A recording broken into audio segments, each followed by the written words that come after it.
2100 সালের মধ্যে ভারতের কিন্তু অর্থনৈতিক তথা কৃষিজ যে ব্যবস্থা সেটা কিন্তু অত্যন্ত বাজেভাবে ক্ষতিগ্রস্ত হতে চলেছে। তার কারণ হচ্ছে আটলান্টিক মহাসাগরের যেটা ওশিয়ান কারেন্ট সেটা 2100 সালের মধ্যে কিন্তু 59% স্লো হয়ে যাবে।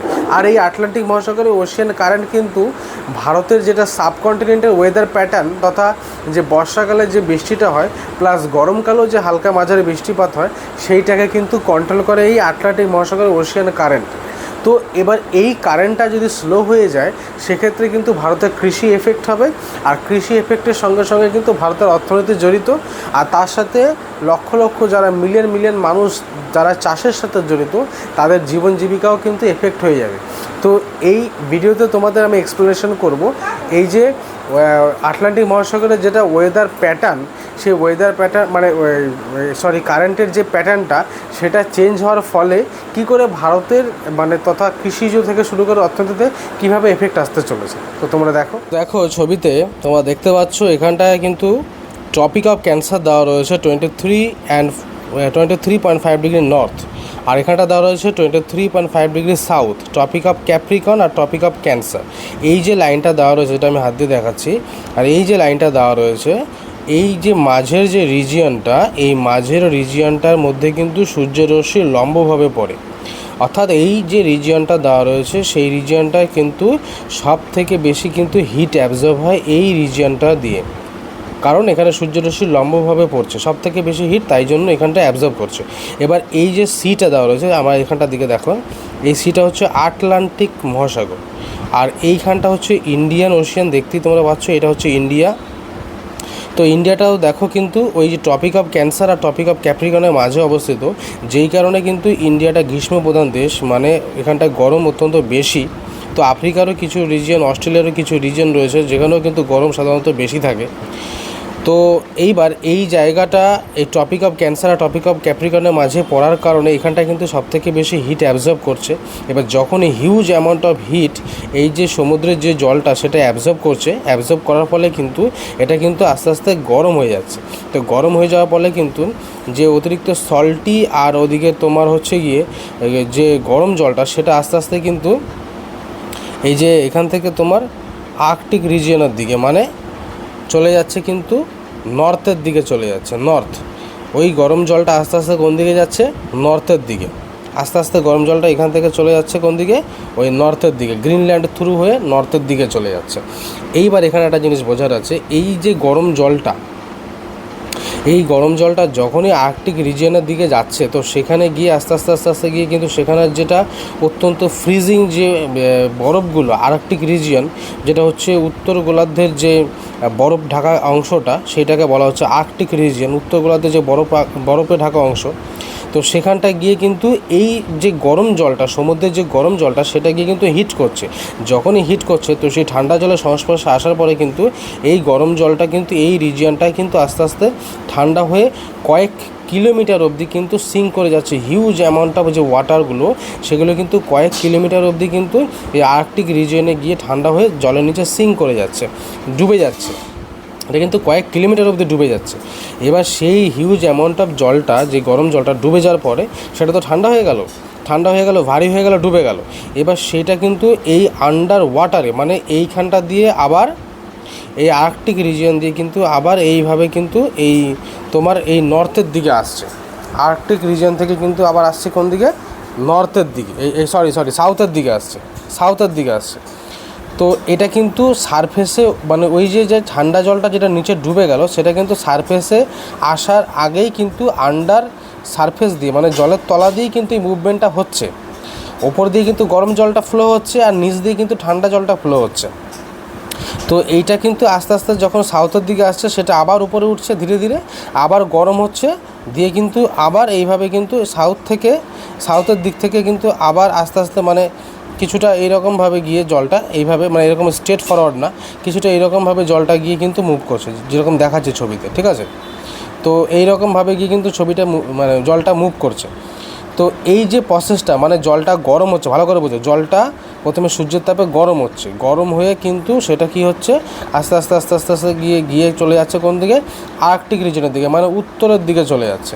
সেখানে গিয়ে ঠান্ডা যে তোমার যে ঠান্ডা যে ওয়াটারটা মানে ফ্রিজিং ওয়াটারটা সেখানে গিয়ে ঠান্ডা ওয়াটারের সংস্পর্শ সেটা কিন্তু আস্তে আস্তে সিঙ্ক করে যাচ্ছে কয়েক কিলোমিটার অবধি। সেখান থেকে আবার কি হচ্ছে, সেখান থেকে আবার চলে আসছে ওই জলের তলা দিয়ে, মানে ওই সারফেসের নিচে আন্ডার ওয়াটারটা, মানে আন্ডার সারফেস ওয়াটারটা কয়েক কিলোমিটার অবধি যেটা ডুবে গেছিলো সেটা কিন্তু আস্তে আস্তে আবার এই নর্থে এই সাউথের দিকে আসছে। তো সাউথের দিকে এসে আবার যখন উপরে উঠছে আস্তে আস্তে জলটা, তখন কিন্তু ধীরে ধীরে ওইটা আবার গরম হচ্ছে, আবার চলে যাচ্ছে কোন দিকে, এই নর্থের দিকে। এই যে সার্কুলেশনটা, এই সার্কুলেশনটা কিন্তু কন্টিনিউ হচ্ছে। আর এইটাই কিন্তু এই ইন্ডিয়ান যে সাবকন্টিনেন্ট, এই যে ইন্ডিয়ান সাবকন্টিনেন্ট তথা আরও বিভিন্ন যে গ্লোবাল যে ওয়েদারটা এই জায়গাটা, সেখানকার কিন্তু ওয়েদারটা ওটা কিন্তু ডিটারমাইন করছে, কন্ট্রোল করছে। আর এই সার্কুলেশনটাকে বলা হচ্ছে কিন্তু AMOC সার্কুলেশন, যেটা হচ্ছে আটলান্টিক মেরিডিওনাল ওভারটার্নিং সার্কুলেশন।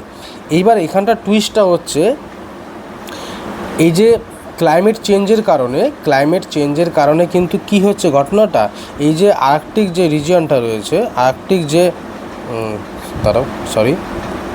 তো এই যে আর্কটিক যে রিজিয়নটা রয়েছে না, তো আর্কটিক রিজিয়নে এখানটা তো বরফ জমা রয়েছে প্রচুর পরিমাণে। তো সেই বরফটা কিন্তু আস্তে আস্তে ক্লাইমেট চেঞ্জের কারণে প্রচুর পরিমাণে কিন্তু সেখান থেকে ফ্রেশ ওয়াটারটা সাধারণত কম সল্টি হয়, ফ্রেশ ওয়াটারটা সাধারণত কম সল্টি হয়। তো সেটা কিন্তু গিয়ে মিক্স হচ্ছে কিন্তু এইখানকার এই যে জলটা, এই সমুদ্রের জলটা, আটলান্টিক মহাসাগরের যে সমুদ্রের জলটা, সেখানে গিয়ে কিন্তু এই ফ্রেশ ওয়াটারটা মিক্সড হচ্ছে। আর যখন এরকমভাবে ফ্রেশ ওয়াটারটা মিক্সড হচ্ছে, তখন কিন্তু যে নর্মাল যে গতিপথ, এই যে গতিপথ AMOC, যেটা একটু আগে বললাম আটলান্টিক মেরিডিওনাল ওভারটার্নিং সার্কুলেশন, মানে এই যে গতিপথটা যেটা বোঝালাম, সেই যে গতিপথটা কিন্তু বাধাপ্রাপ্ত হচ্ছে। আর যখনই বাধাপ্রাপ্ত হচ্ছে, যেটা স্টাডি রিপোর্টে বলছে অলরেডি লাস্ট মানে মোটামুটি 50 বছরে কিন্তু অলরেডি 15% স্লো হয়ে গেছে। লাস্ট 50 বছরে বলছে যে 15% কিন্তু এই যে সার্কুলেশনটা, ওয়েদার প্যাটার্ন ডিটারমাইন করার যে সার্কুলেশনটা, সেটা কিন্তু মোটামুটি 15% স্লো হয়ে গেছে। আর বলছে যদি এই রেটে চলতে থাকে, মানে এই স্লো প্রসেসটা, তাহলে কিন্তু 2100 সালের মধ্যে 59% এই AMOC যে প্রসেসটা সেটা স্লো হয়ে যাবে। আর যখনই এটা স্লো হয়ে যাবে, তার কিন্তু মারাত্মক এফেক্ট পড়বে, ডেভাস্টেটিং এফেক্ট, ক্যাটাস্ট্রফিক এফেক্ট কিন্তু পড়বে কিন্তু ওয়েদার প্যাটার্নের ওপর। যে রিজিয়নগুলো রয়েছে সেই রিজিয়নের ওয়েদার প্যাটার্নের ওপর গ্লোবালি কিন্তু এফেক্ট আসবে। আর এই AMOC অর্থাৎ এই যে আটলান্টিক মেরিডিওনাল ওভারটার্নিং সার্কুলেশন, এই যে সার্কুলেশনটা, গরম জল যাচ্ছে এই ঠান্ডা রিজিয়নটার দিকে, সেখান থেকে ঠান্ডা হচ্ছে, আবার চলে আসছে এই সাউথের দিকে। এই প্রসেসটার জন্যই কিন্তু ইন্ডিয়ার যেটা গ্রীষ্মকালীন বৃষ্টিপাত, দক্ষিণ পশ্চিম মৌসুমি বায়ুর কারণে যে বৃষ্টিপাতটা হয়, সেটা কিন্তু হচ্ছে। ভারতের যে বৃষ্টিপাতটা হচ্ছে না, সেটা কিন্তু হচ্ছে। আর এই বৃষ্টিপাতটার কারণেই কিন্তু ভারতবর্ষের যে কৃষিজ ফসল, সেগুলো কিন্তু উৎপন্ন হচ্ছে এই বৃষ্টিটার কারণে। তো কোনো কারণে যদি ওয়েদার প্যাটার্ন চেঞ্জ হয়ে যায়, তাহলে ভারতে কিন্তু অলরেডি কিন্তু বৃষ্টির পরিমাণ কমে আসবে, অত্যন্ত খরা দেখা দেবে। আর যারা এই কৃষিজ মানে এই কৃষির সঙ্গে জড়িত মিলিয়ন মানুষ, তাদের কিন্তু লাইভলিহুড এফেক্ট হয়ে যাবে। আর কৃষির সাথে কিন্তু ভারতের অর্থনীতি জড়িত, ভারতের অর্থনীতি অত্যন্ত বাজেভাবে হ্যাম্পার করবে। তো এইটা কিন্তু একটা বড় রিজন রয়েছে। এরপরে রয়েছে এল নিনো কানেকশান। তো এল নিনো কানেকশানটা এক্সপ্লেন করছি, দেখো। এবার আসি এল নিনো এফেক্ট। এল নিনো এফেক্টটা কি? প্রশান্ত মহাসাগরের যেটা সারফেস ওয়াটার, সেই সারফেস ওয়াটারটা পিরিয়ডিক্যালি হিট হয়ে যাওয়ার যে ঘটনাটা, সেটাকে বলা হচ্ছে কিন্তু এল নিনো। এবার এই এল নিনোর কারণে কিন্তু যেটা নর্মাল যে মনসুনটা হওয়ার কথা, তার আশেপাশে যে বৃষ্টিপাতটা হওয়ার কথা প্রশান্ত মহাসাগরের যে পার্শ্ববর্তী রিজনগুলো আছে, সেখানটায় কিন্তু সেই স্বাভাবিক বৃষ্টিপাতটা হয় না, যার কারণে আমেরিকা তথা শুরু করে আরও যে আশেপাশে রিজনগুলো রয়েছে, সেখানে কিন্তু ড্রাউট সিচুয়েশান সৃষ্টি হয়, মানে বিশেষ করে এগ্রিকালচার রিলেটেড বলছি কথাটা। তো এই এল নিনোর কিন্তু ভারতের যে সাবকন্টিনেন্ট আছে, সেখান থেকেও কিন্তু ছাড় পায় না ভারত। এই এল নিনোর কারণে কিন্তু ভারতেও যে বৃষ্টিপাতটা নর্মাল হওয়ার কথা, সেটা কিন্তু বাধাপ্রাপ্ত হয়। তো একদিকে এল নিনো এফেক্ট, আরেকদিকে হচ্ছে AMOC। এই যে দুটো AMOCর যে সার্কুলেশনটা, সেটা ডেক্লাইন হওয়ার কারণে কিন্তু ভারতের যেটা কৃষিজ সিস্টেম, এগ্রিকালচার যে সিস্টেম, সেটাও কিন্তু মারাত্মকভাবে এফেক্ট হয়। তার কারণ হচ্ছে কিন্তু এই যে যে মনসুন যে সিজনটা মানে বৃষ্টিপাতটা যেটা কৃষির সঙ্গে জড়িত, সেটা কিন্তু ভারতের অর্থনীতির ব্যাকবোন।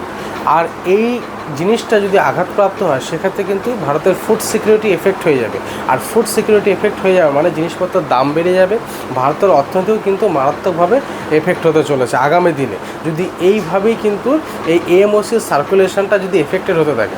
আরেকটা জিনিস সহজে বোঝাই, এই যে তোমার যে প্রশান্ত আটলান্টিক মহাসাগরের যেটা কারেন্ট মানে সির যে কারেন্ট, সমুদ্রের যে স্রোতটা, তার সাথে কিন্তু উইন্ড সার্কুলেশন জড়িত, মানে উইন্ড সার্কুলেশন জড়িত। এবার এই এএমওসি প্রসেসটা স্লো হয়ে যাওয়ার কারণে কিন্তু যে হিটটা যেটা আমরা বোঝালাম যে নর্থের দিকে নিয়ে চলে যাচ্ছে হিটটা, মানে গ্রিনল্যান্ড হয়ে আর্কটিক রিজিয়নের দিকে নিয়ে চলে যাচ্ছে, সেই হিটটাকে কিন্তু অতটা পরিমাণে নিয়ে যেতে পারছে না। অ্যাকচুয়ালি কী হচ্ছে, হিটটা কিন্তু ক্যারি করে নিয়ে নর্থের দিকে গিয়ে যেখানে ঠান্ডা রিজিয়নটা ছিল সেখানে গিয়ে হিটটাকে রিলিজ করছিল। সেটা যখনই প্রসেসটা স্লো হয়ে যাবে ওই হিটটা তো আর যেতে পারছে না, হিটটা কিন্তু ওই রিজিয়নটার মধ্যেই সীমাবদ্ধ থাকবে। তার ফলে কী হবে, যে রেন বেল্ট, ভারতের যে রেন বেল্টটা উপর দিয়ে যায়, সেই রেন বেল্টটা যে পরিমাণ বৃষ্টি ভারতের স্বাভাবিক অবস্থায় হওয়ার কথা, সেই রেন বেল্টটা কিন্তু আরও দক্ষিণ দিকে সরে যাবে, মানে সাউথের দিকে সরে যাবে। বুঝতে পারা গেল জিনিসটা, সাউথের দিকে সরে যাবে। তো সাউথের দিকে যখনই সরে যাবে, আরবিয়ান রিজিয়ন সি দিয়ে যেই জলীয় বাষ্পটা ভারতে এসে বৃষ্টিপাত হতো, সেইটা কিন্তু দক্ষিণ দিকে সরে যাওয়ার কারণে ভারতে কিন্তু অতিরিক্ত খরা দেখা দেবে, সেই পরিমাণ বৃষ্টিপাতটা হবে না, যেটা ভারতের অর্থনীতি তথা কৃষিজ ক্ষেত্রে কিন্তু মারাত্মক এফেক্ট আসতে চলেছে। তো এইটা সাধারণ মানুষের জানা উচিত যে আগামী দিনে কী ভয়াবহ পরিস্থিতির মুখে আমরা আসতে চলেছি। তো পরিবেশ সচেতনতার উদ্দেশ্যে যে ক্লাইমেট যে তোমার চেঞ্জ হচ্ছে, তো সেই সচেতনতা জাগানোর উদ্দেশ্যেই কিন্তু এই ভিডিওটা করা, আর আপকামিং কী ভয়াবহ পরিস্থিতি আসতে চলেছে সেই উদ্দেশ্যেই ভিডিওটা করা। তো তোমাদের যদি ভিডিওটা ভালো লেগে থাকে বা তোমরা যদি কোনো ভ্যালু পেয়ে থাকো ভিডিওটা থেকে, তাহলে অবশ্যই লাইক শেয়ার সাবস্ক্রাইব করো এবং পাশে থেকো। Thank you.